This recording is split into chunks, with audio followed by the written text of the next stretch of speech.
আপনারা দেখেছেন এই পার্টিটা আমাদের লোগো এবং আমাদের এই মুহূর্তে লোগো নেই, এটা কালার আমরা, এবং আমরা পরবর্তীকালে আমাদের এই দুটি কালারের কারণ এবং তার ব্যাখ্যা আপনাদের হয়েছেন। আপনাদের কলম এবং ক্যামেরা আমাদের দেশের গণতন্ত্রকে টিকিয়ে রাখার জন্য একটি অন্যতম মাধ্যম, এবং আপনাদেরকে আরও ধন্যবাদ জানাই যে এত মানুষের মাঝে আপনারা কিছুটা হলেও সাংবাদিক বন্ধুদের কিছু কষ্ট হয়ে যাচ্ছে হয়তো, তবে আমরা আশা করব যে আপনাদের কাছ থেকেই আমরা বেশি প্রত্যাশা নিয়ে আছি, ফলে আমাদের কোনো ভুলভ্রান্তি হওয়াটা স্বাভাবিক, কেননা প্রেসে আমরা প্রতিদিন আসি না, আপনাদের কাছে এটা প্রতিদিনের কাজ, সুতরাং স্বাভাবিকভাবেই আপনারা আমাদের থেকে বেশি অভ্যস্ত এবং অভিজ্ঞ। অলরেডি আপনারা মেলের মাধ্যমে এটা জেনেই ফেলেছেন যে আমরা একটি রাজনৈতিক দল বাংলার বুকে প্রতিষ্ঠিত করতে চলেছি, বা অলরেডি যেটা আজকে আনুষ্ঠানিকভাবে যার প্রকাশ করা হবে। এই রাজনৈতিক দল অ্যাকচুয়ালি অনুপ্রাণিত, আমরা এই পার্টিকে পূর্ব মেদিনীপুর জেলা, অবিভক্ত পূর্ব মেদিনীপুর যে ছিল তার জাতীয় সরকার তৈরি করা হয়েছিল, স্বাধীনতা সংগ্রামী মেদিনীপুরের যাদের প্রেরণায় জাতীয় সরকার গঠিত হয়েছিল, এবং এই জাতীয় সরকার ইংরেজদের বিরুদ্ধে একটি প্রতিবাদের প্রতীক ছিল। এই ফ্যানটা একটু বন্ধ করে দেবেন প্লিজ, আওয়াজটা আসছে পিছনে ফ্যানগুলো। জাতীয় সরকারকে আমরা Satish Samanta freedom fighter, thank you, Satish Samanta freedom ফাইটারকে আমরা আমাদের মেদিনীপুরের অনুপ্রেরণা বলে শুধু মনে করি না, বাংলার অনুপ্রেরণা। এবং অবিভক্ত মেদিনীপুরকে যদি আমরা ইতিহাস দেখি, মাতঙ্গিনী হাজরা, ক্ষুদিরাম বাসুর মতন, বিদ্যাসাগরের মতন মহামানবকে পূর্ব মেদিনীপুর জেলা, অবিভক্ত মেদিনীপুর জেলা বাংলাকে উপহার দিয়েছে। সুতরাং বাংলার মধ্যে মেদিনীপুরের মাটিতে আপনি সংগ্রামী মনোভাব পাবেন না, এটা হতে পারে না। সেই ইংরেজ পিরিয়ডের ধারাকে আরম্ভ করে পরবর্তীকালে পরিবর্তন, আমাদের মুখ্যমন্ত্রী যে ডাক দিয়েছিলেন, সেই পরিবর্তনের যে অগ্নিশিখা জ্বলে উঠেছিল নন্দীগ্রামে, তা আজকে বাংলার মানুষ হয়তো অনেকেই ভুলে গিয়েছেন, কিন্তু মেদিনীপুরের মানুষ তা ভুলেনি।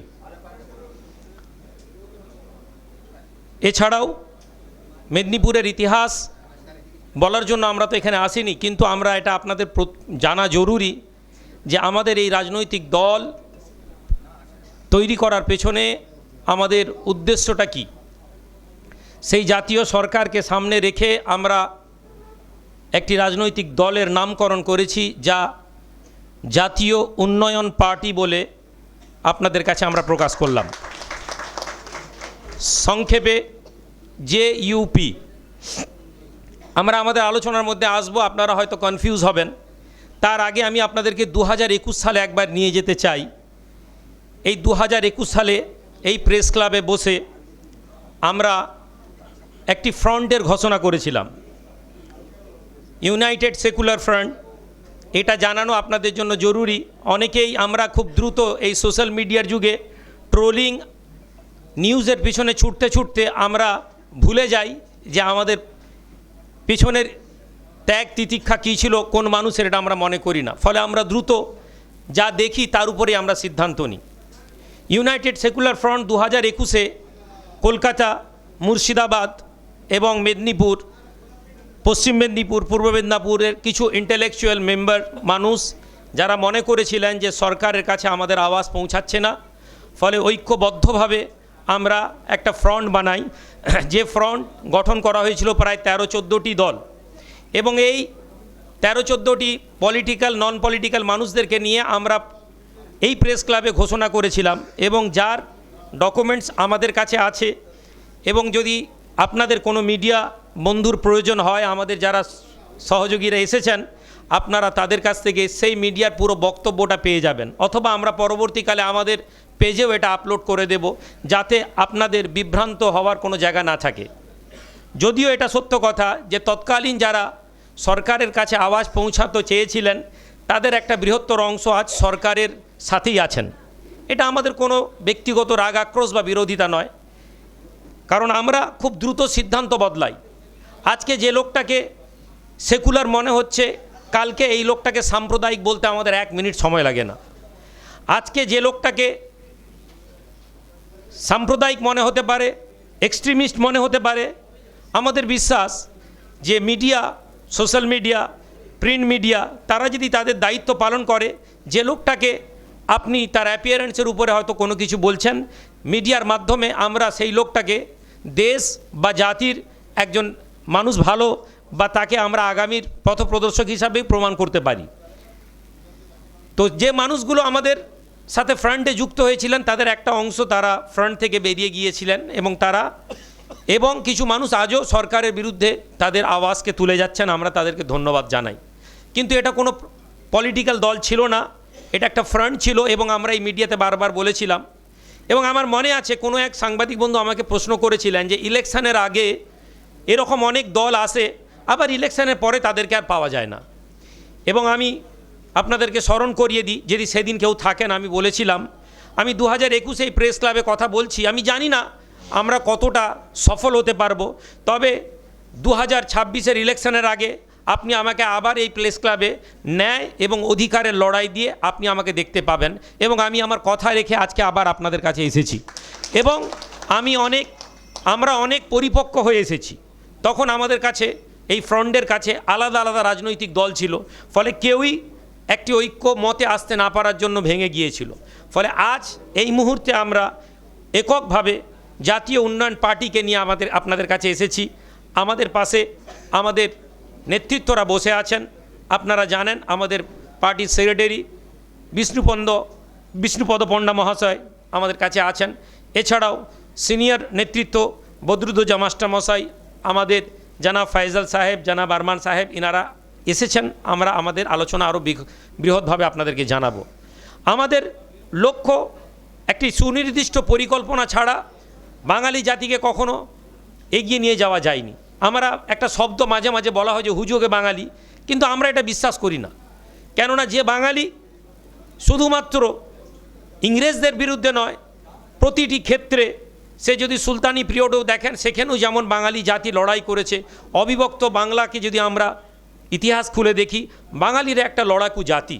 ফলে এই জাতির মান সম্মান নিয়ে, এই জাতির সেন্টিমেন্ট নিয়ে একদল মানুষ যারা বাঙালিদেরই একটা অংশ, তারা ব্যবহার করে চলেছেন। আমরা এটাকে হতে দিতে পারি না বলে মনে করেছি।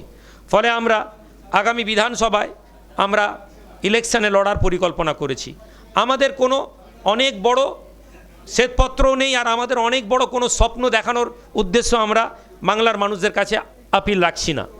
আমরা আপিল করেছি, আমাদের নীতি হচ্ছে 100 কদম চলনে কে লিয়ে এক পহলি কদম কি জরুরত হ্যায়। আমরা লক্ষ্য নির্ধারণ করেছি এবং সেই লক্ষ্যে আমরা এক পা চলা শুরু করেছি। আমরা জানি না কত দ্রুত আমরা এই লক্ষ্যে পৌঁছাতে পারবো, কিন্তু আমাদের লক্ষ্য বাঙালিদের অস্তিত্ব। একদিকে সাম্প্রদায়িকতাবাদ বাংলাকে যেমন ঘিরে ধরেছে, সাধারণ আমাদের বাংলার যে পরিবেশ ছিল, বাঙালিদের যে একটি ভ্রাতৃত্ববোধের যে দৃশ্য আমরা দেখতে পেয়েছি শারদ উৎসবকে নিয়ে, ঈদের সময় যা আমরা সকলে আনন্দ করেছি, সেই আনন্দের মধ্যে একটা বিষাক্ত দুর্গন্ধ কেউ কেউ ছড়িয়ে দিতে সক্ষম হয়েছে অনেকটা।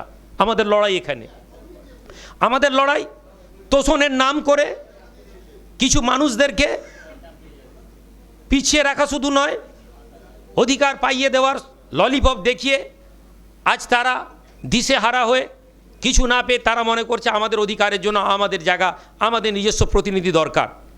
এই দিশেহারা পিছিয়ে পড়া সমাজের জন্যও আমাদের লক্ষ্য।